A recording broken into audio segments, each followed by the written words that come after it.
we're going to make an avatar inspired by the movie Guns Akimbo. If you've not seen it and you don't mind some pretty serious violence, I highly recommend it. Daniel Radcliffe from Harry Potter, great film, really kind of funny. If you're not into really crude humor and you don't like violence, please do not go see it because you will probably hate me for that. So we're still going to talk about how to make the icon because it's pretty cool. So I'm going to go to File, I'm going to choose Open, and I'm going to navigate to a folder I put together for a friend, AJ. This one goes out to you. And I'm just going to go ahead and choose the guy I'm going to use as my subject for the film, or for my icon. I'm going to go ahead and open this up. And I need to cut him out. So I'm going to go to my Select menu, scroll on down to Subject, and let do its magic. Fortunately, his hair isn't going to be an issue. That's why I like keeping mine shaded personally. And once I've got this selected, I'm going to go ahead and hit the layer mask icon at the bottom of my background to cut him out. Don't worry if it's perfect because honestly, you're probably not going to see a lot of these details when he's finished anyway. So now that he's extracted, the next thing I'm going to do is just kind of square off the area that I want to focus on. So I'll go ahead and grab my rectangular marquee tool, set the new selection, feathers at 0, and style is at normal. And all I'm going to do is hold on my shift key, and I'm just going to click and drag just to focus around the area that I want to see in my icon. And you see, I'm not even worrying about that little rope or that bar that was hanging in front of him because I'm just going to make sure my selection just kind of stays out of that area.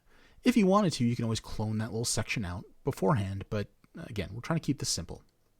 So now this area is selected, I can simply go to my image menu and choose crop, and that will trim that off. I'll just click outside the bounding box just to make it disappear.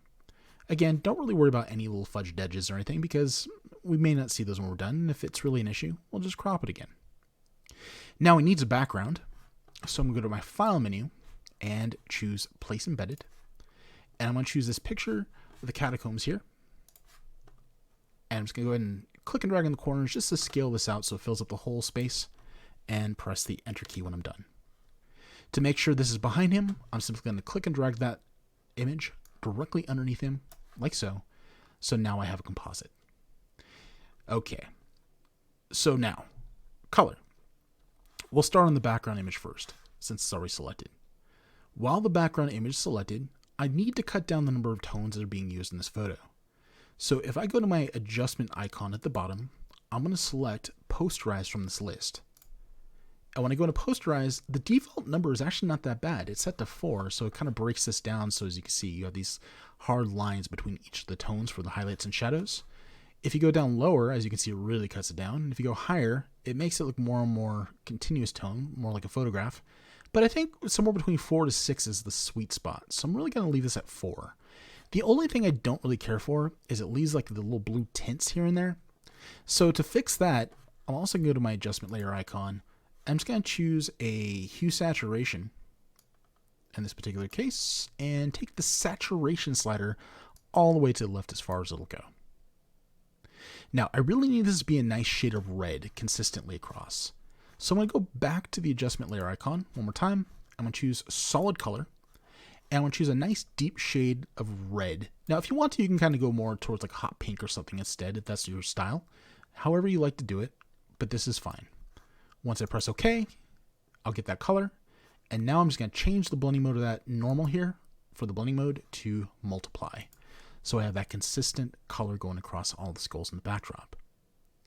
Now for the guy, I'm going to select his layer and make sure I'm on the thumbnail for his layer.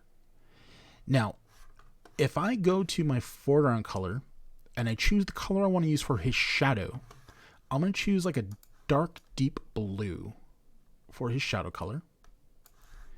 And for the highlight color, if I click inside here, I'm going to choose like a nice kind of like hot pink. Not the same as I did before, but like more of a pinker pink.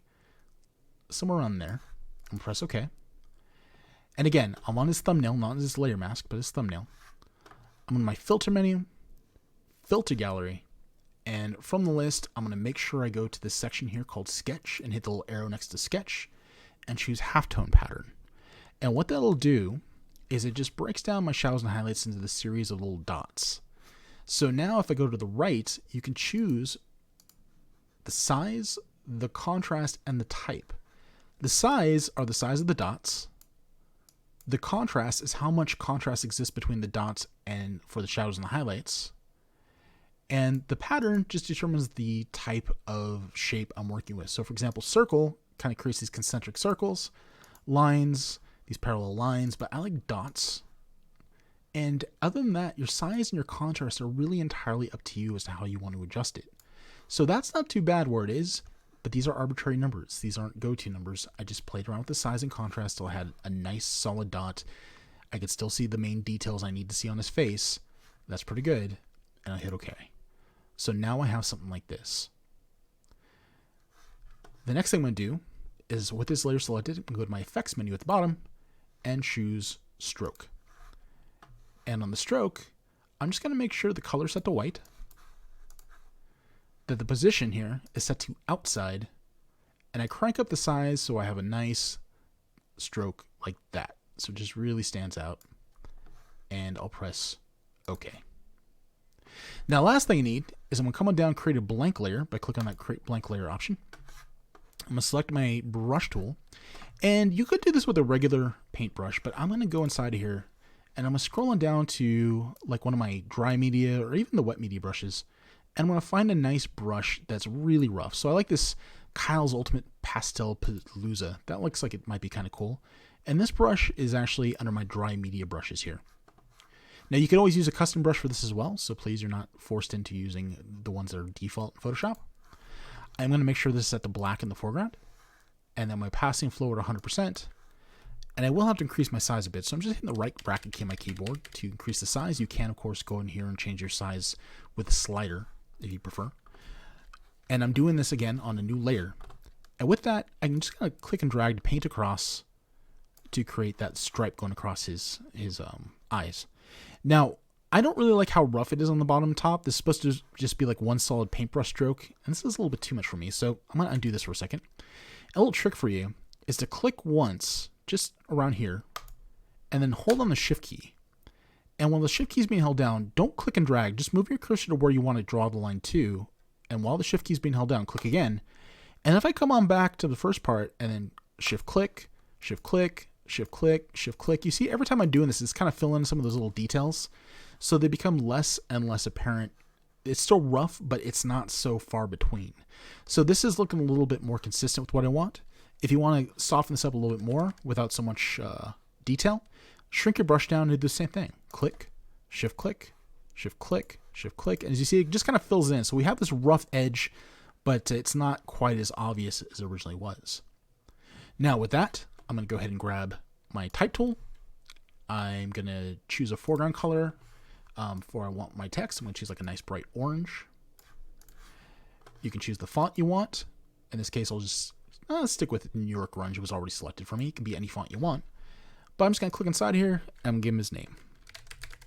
I'm going to call him Boris. And then you can use your transform, Control Command T to free transform.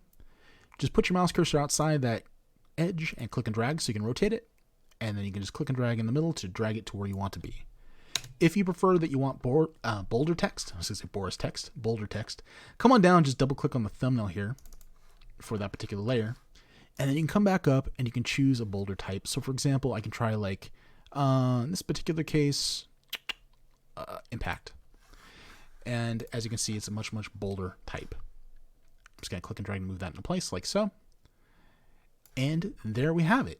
There is the logo. Now, if you're still concerned with that little space on the side, my trick to this would just be select his layer and do Control or Command T and just scale him out a little bit just so it cuts off that edge, and press the Enter key. So that way he's out of the way. So this is pretty awesome as is. If the stripe is a little bit too long, you can always select the stripe layer, Control or Command T, and just kind of scale it in. By the way, when using the newer versions of Photoshop, you actually have to hold on the Shift key when you click and drag on the edges. And if you need to rotate, put your mouse cursor outside and just click and drag to rotate a little bit until you have it the way you want, and it's the size that you want it to be. Now, this is pretty much it. But if you want to create a round version of this too, here's my little trick. First off, I like to take all my layers and put them into a group. So I'll select with the topmost layer selected. I'll come on down while holding down the Shift key on my keyboard. And with the Shift key held down, I'll click on the bottommost layer so it highlights every layer in between on my layers panel. With that, Control G G as in group on Windows, Command G for Mac, is going to go ahead and put those into a group for us. So now all our layers are preserved, and you can name this. I can say, go ahead and call this Boris group of layers, or however you want to call it. So now that that's set, if I want to make a version that's rounded, a little trick for you is just to go inside your, whatchamacallit here, your toolbar, and select the elliptical marquee tool. I'm going to start from the corner, I'm going to hold on my shift key, and I'm going to click and drag down towards the bottom right until I have this circle the way I want it to. Now, once you let go of your mouse cursor, you can still move around the circle by clicking and drag inside of here. But if you need to resize the circle, go to your select menu and choose Transform Selection. This will allow you to still modify your selection the way you want after you're done if you need to adjust for the curvature. Or not curvature, the size. So if you press the Enter key when you're done, there we go. And now, with this group right here, I can go down and click on the Add Layer Mask symbol, and bam. Now you actually have a circular logo you can export. If you decide you want to have the full version with the square, just shift click on the thumbnail here for your layer mask, and that will turn it off. And if you want to turn it back on, shift click it again. Now, if you want to export something that has transparency, make sure to go, when you go to File menu, go to Export, and you can choose Quick Export as PNG or Export As and select a PNG, so that will preserve the transparency. If you save as a JPEG, it will fill this in and it will not have transparency in the backdrop. If you're going to export it like this, typically I recommend just exporting as a JPG. It's a smaller file format. It's still really nice. If it PNG, totally at your preference. Okay? So there you go. That's how you create your own Guns Akimbo avatar. Hope you enjoyed it, and I will see you next time.